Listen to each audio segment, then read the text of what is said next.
Neste vídeo, você vai saber como o Brasil sofre restrições indiretas que minam sua autonomia de defesa, mesmo sem embargos formais. Mostraremos que cláusulas contratuais e controles internacionais impõem limites de uso e integração dos equipamentos adquiridos. Mísseis prometidos para o caça Gripen que não chegaram, acordos de manutenção submetidos a leis estrangeiras e compras de armamentos paralisadas por decisões políticas.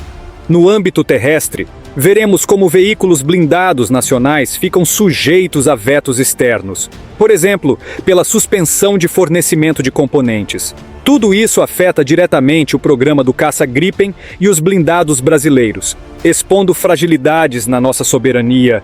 O Brasil tenta reagir, apostando em transferência de tecnologia e parcerias alternativas para romper o ciclo de dependência tecnológica que hoje subordina nossas escolhas de defesa. O Brasil não está sob embargo militar declarado, mas enfrenta um emaranhado de mecanismos sutis que restringem sua defesa. Os contratos de venda de armas costumam incluir cláusulas de uso final, que definem como o equipamento pode ser empregado, proibindo seu desvio ou reexportação sem autorização do vendedor. Em paralelo, há a proibição de enviar o material adquirido a terceiros países sem o aval do fornecedor. Essas barreiras, embora não estejam em documentos oficiais de sanção, funcionam como embargos disfarçados. Além disso, exige-se frequentemente que a manutenção dos sistemas seja feita pelo próprio fabricante estrangeiro ou com autorização dele. Isso significa que o controle logístico de motores, eletrônicos e peças críticas permanece fora do Brasil. Integrações autônomas de sistemas são vetadas. Não podemos combinar livremente armamentos ou tecnologias de origens diferentes sem consentimento prévio. O acesso a códigos-fonte e softwares cruciais também é restringido, tornando impossível, na prática, desenvolver atualizações locais independentes. Para completar, fornecedores podem atrasar entregas de peças de reposição, reter componentes essenciais ou parar remessas por questões políticas. Na prática, essas regras transferem parte do controle estratégico para fora da nossa cadeia de comando. Equipamentos importados deixam de ser ferramentas completamente nacionais e passam a operar sob garantias impostas pelo país fornecedor. Essa dependência tácita molda as decisões de defesa brasileiras sem precisar de ato formal de sanção. A aviação de combate brasileira exemplifica bem essa situação. O programa do caça Saab F-39 Gripen, apesar de prever ampla transferência de tecnologia, ainda sente os efeitos dos controles externos. Por exemplo, mísseis Arar contratados da Alemanha, parte essencial do armamento de curto alcance do Gripen, permanecem retidos ou atrasados, sem data de entrega confirmada. Outro ponto crítico é o motor do Gripen, fabricado pela empresa americana General Electric. Em janeiro de 2026, a Força Aérea Brasileira assinou com a General Electric um acordo de manutenção para esses motores. Mas é importante notar que esse contrato está enquadrado no regulamento ITAR dos Estados Unidos. O ITAR, International Traffic in Arms Regulations, é um rigoroso regulamento do governo dos Estados Unidos, administrado pelo Departamento de Estado, que controla a importação e a exportação de bens, serviços e dados técnicos de defesa listados na lista de munições dos Estados Unidos. Focado na segurança nacional, exige conformidade rigorosa, restringindo o acesso a tecnologias militares sensíveis apenas a pessoas dos Estados Unidos. Em outras palavras, o suporte técnico e até o recebimento de manuais ou softwares para o motor dependem das leis americanas. Essa dependência de um motor estrangeiro coloca o Brasil sob potenciais restrições de exportação, visto que qualquer atualização ou reparo só pode ser feito conforme autorização dos Estados Unidos. Mesmo com o caça Gripen sendo um projeto sueco-brasileiro, suas capacidades de armamento e suporte técnico seguem atreladas às regras de fornecedores externos. Até que a nossa indústria consiga produzir ou substituir internamente esses sistemas, o que ainda não acontece, cada autorização ou entrega passa por um crivo estrangeiro.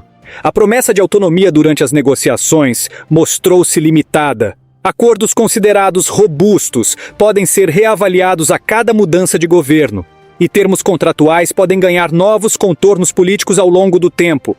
O setor de veículos blindados nacionais também sofre com entraves similares.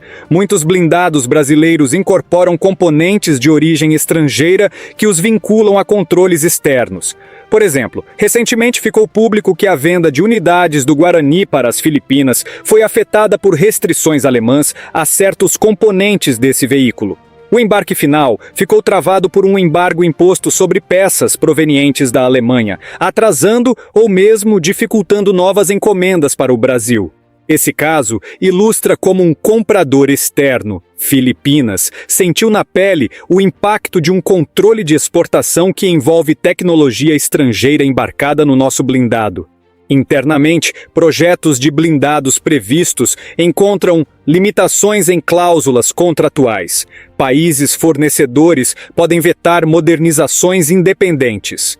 Foi assim, por exemplo, com os novos blindados de combate israelenses que o exército brasileiro pretendia adquirir.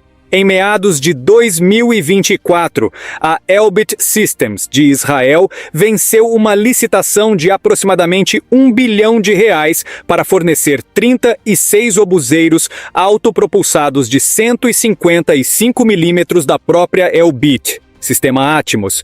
A proposta incluía boa oferta de transferência de tecnologia e montagem local. Contudo, o assessor internacional de Lula, Celso Amorim, interveio alegando a necessidade de aguardar a estabilização do conflito em Gaza, além da pressão de figuras petistas e entidades de direitos humanos. Com isso, o contrato foi congelado.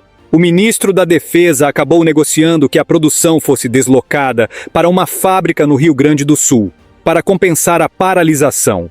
Toda a modernização dos blindados do Exército Brasileiro ficou atrelada a um impasse político externo, independentemente de méritos técnicos. Essa mobilização ideológica levou à interrupção temporária de uma aquisição considerada vantajosa tecnicamente, sob o argumento de revisão jurídica. No fim, a decisão política prevaleceu, e a modernização da artilharia divisionária ficou indefinidamente adiável. Esses casos políticos evidenciam que, além das cláusulas técnicas, o alinhamento diplomático interfere nas compras. Nossas forças armadas dependem de suprimentos críticos de diversos países. Quando um conflito ou disputa causa mal-estar com um desses fornecedores, podemos ser privados de equipamentos que já estavam planejados. Assim, veículos blindados incorporam também backdoors à soberania. Basta um veto externo para que um plano de aquisição ou modernização seja abortado. Os equipamentos de defesa importados funcionam como extensões da política externa do país vendedor. Qualquer instabilidade diplomática pode interromper fluxos logísticos. Por exemplo, regimes multilaterais de controle, como o regime de controle de tecnologia de mísseis, burocratizam ainda mais a obtenção de tecnologias de mísseis e guiagem. Embora façamos parte desses regimes, na prática, o acesso a sistemas críticos segue politicamente condicionado. Mudanças políticas no país fornecedor ou crises internacionais se traduzem em riscos reais para nossa operação. Uma simples denúncia de violação de direitos humanos em um determinado país pode levar ao congelamento de componentes ou de munições. Nesse cenário, o Brasil sempre buscou rebater a vulnerabilidade, reforçando a produção local. Historicamente, enfatizamos transferência de tecnologia, coprodução e desenvolvimento de sistemas próprios. Afinal, quem deseja vender deve investir aqui. Fabricantes que não aceitam produzir no Brasil dificilmente criam uma parceria estratégica de longo prazo. Países como a Turquia e a Coreia do Sul, que outrora importavam quase tudo, só conquistaram autonomia porque decidiram arcar com o preço político inicial da independência. Desenvolveram domesticamente seus sistemas e, assim, hoje dispõem de liberdade operacional e competitividade internacional. No momento, o Brasil avança em diversificação de parcerias, procura novos fornecedores menos condicionados politicamente e modelos cooperativos de coprodução. Esse movimento pode incluir acordos com potências tecnológicas fora do eixo tradicional e até parcerias em cooperação com países emergentes que aceitem transferência plena de conhecimento. Trata-se de uma tentativa concreta de diminuir vulnerabilidades históricas e ampliar nossas opções estratégicas. O resultado prático dessa teia de restrições é um limite invisível à nossa capacidade militar. Para o caça Gripen, significa atraso de capacidades cruciais. Não ter mísseis entregues e depender de autorizadores externos para disparo reduz seu potencial de dissuasão. A dependência do motor americano torna a frota suscetível a qualquer mudança na política dos Estados Unidos. Nas forças terrestres, significa que blindados e veículos não podem ser atualizados livremente. A soberania operacional fica cerceada.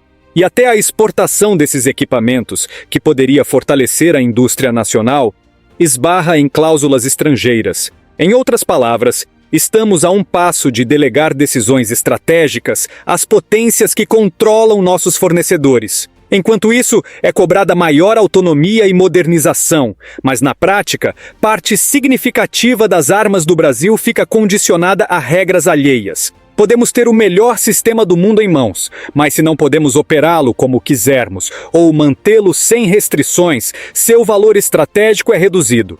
Frente a essas evidências, fica claro que o problema vai além de simples atrasos logísticos. Ele define nossa estratégia de defesa.